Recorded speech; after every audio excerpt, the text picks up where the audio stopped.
He sat and waited. He always sat, and he always waited. That was all he could do now. Ever since. He began to cry at the thought of that day, just over 25 months ago, when his wife, his loving wife, found out about what he had been doing. But he hadn't been doing anything bad. Not really. He had just been having fun. Yeah, just having some fun. He had found the first group online by accident. He had been searching for a group where his Python writing skills would be sought after. He'd done it before back in the old country, before they'd moved to the good old USA. Back home, the internet forum rules had been strict. No advertising or canvassing for any type or form of business opportunities. But he'd learned how to circumvent those petty rules, ways to communicate with PMs or emails, until his wife had been offered that job at that prestigious university in America. He'd begged her to stay, asked her to consider the opportunities if she'd remain in their home country. What happened? She laughed in his face. Look, darling, she'd said, trying to sound sympathetic. I'm 30. Yet the university is offering me a full professorship, head of the School of Advanced Neosciences at a salary 10 times what I'm on, a mini mansion, plus I'd report directly to Lennox Robles, the dean. I'd be a fool not to take it. But what about my work? There are plenty of opportunities in the USA for someone with your skills. After all, wasn't Python your language of choice invented in America? Her sudden, though misinformed interest in his work took him unawares. Actually, no. It was invented by a Dutchman called Guido van Rossum.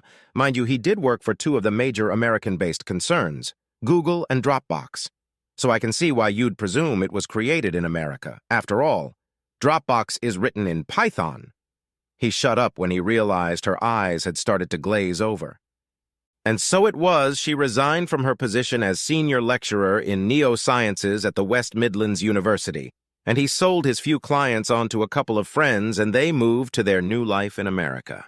At first, it had been great, or awesome, as his wife's new colleagues would say when they got together for departmental BBQs. They weren't bad people, not at all. But were they his type? No. And then he got bored, and he began trolling message boards, using his knowledge to fuck with people's minds. Oh, the fun he had. Then he got even more bored. He developed a feeling of ennui. So he decided that, as his wife was so busy with her new chums, that he might start looking for some human companionship, some female companionship. He never did find out what had possessed his wife Nancy to return home early that afternoon. But return home early she did, catching him and some bimbo who he had met on a safe forum for cheating spouses to meet up on and to hook up in real life. Yeah, he had thought bitterly.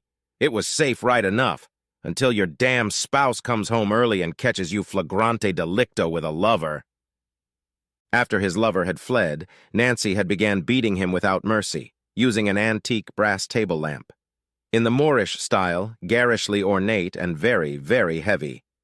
He had tried to defend himself, but he had failed to do so, and as he lay on the large woolen rug between the window and the bed, he realized that Nancy, his loving wife, had killed him.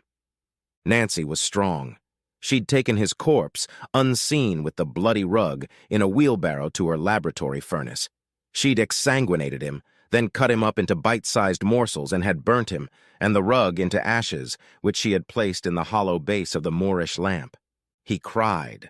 Actually, his ghost cried. If Nancy had been even the slightest bit psychic, she might have heard him, but she wasn't, so she didn't. And she began dating a fellow professor. Would she be found out for her husband's slaying? Maybe. But that was a problem for another day. As it was, she'd have to track the bimbo down, and there was room enough for at least another set of remains in that Moorish lamp.